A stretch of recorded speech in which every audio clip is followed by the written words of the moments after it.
Salam.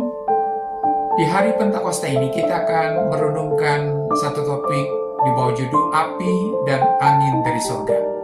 Firman Tuhan yang kita akan mau renungkan adalah terdapat dari Kisah Rasul pasal yang kedua, ayat yang keempat. Di mana ayat itu berkata, "Maka penuhlah mereka dengan Roh Kudus, lalu mereka mulai berkata-kata dalam bahasa-bahasa lain, seperti yang diberikan oleh Roh itu kepada mereka untuk mengatakannya."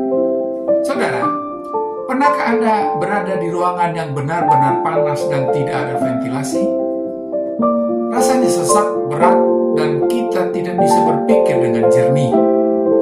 Tetapi begitu ada angin segar masuk, meski hanya dari kipas kecil, langsung terasa hidup. Demikianlah gambaran rohani dari gereja sebelum dan sesudah Roh Kudus turun.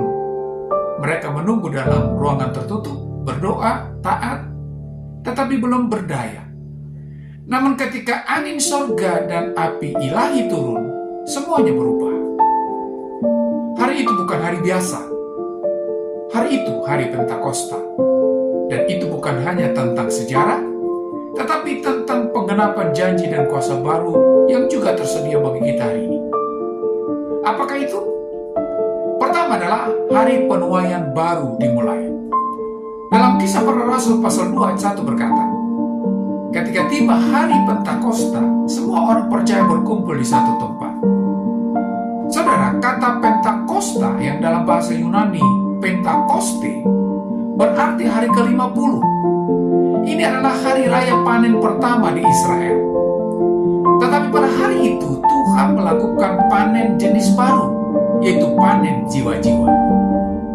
Bayangkan seorang petani yang menunggu waktu menuai dengan sabar.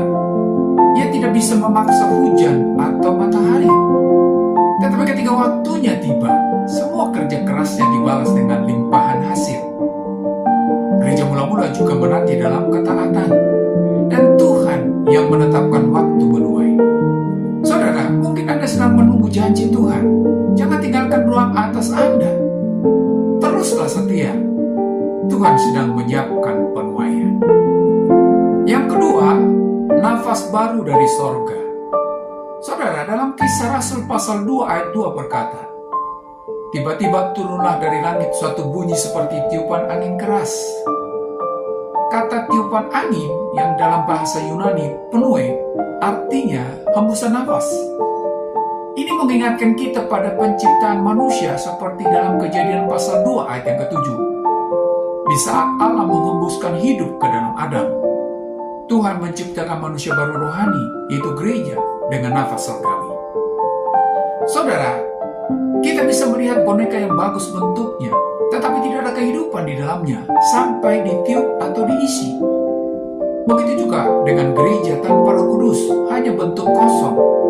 Tetapi ketika Roh Kudus hadir, maka bentuk berubah jadi gerakan. Apakah kehidupan rohani Anda hanya seperti bentuk agama atau benar-benar hidup oleh nafas Allah? Yang ketiga, lidah yang bernyala untuk misi Allah. Dalam Kisah Rasul pasal 2 ayat yang ketiga berkata, dan tampaklah kepada mereka lidah-lidah seperti nyala api.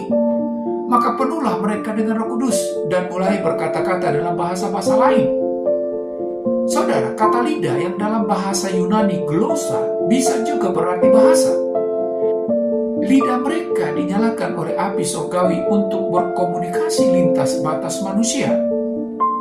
Ini bukan sekedar pengalaman pribadi, tetapi peluncuran misi global. Dahulu, lidah Petrus menyangkal Yesus 3 kali. Tetapi setelah Roh Kudus turun, lidahnya menjadi alat untuk memberitakan Injil dengan berani. Roh Kudus mengubah instrumen kegagalan menjadi alat kesaksian. Apa yang keluar dari mulut Anda? Apakah lidah Anda dibakar oleh Roh untuk menyampaikan kasih dan kebenaran? Atau masih dipakai untuk keluhan dan kata sia-sia?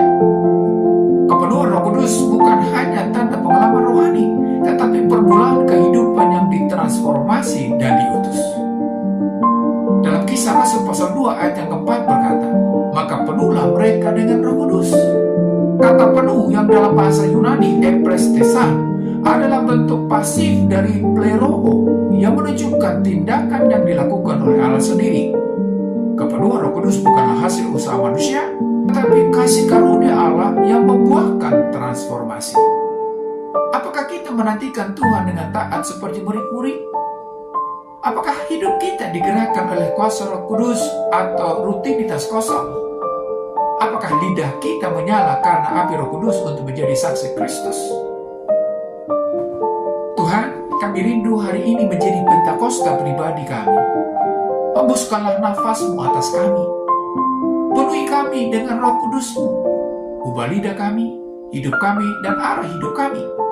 Utus kami dengan kuasa surgawi agar dunia melihat bahwa Engkau hidup di dalam kami. Amin.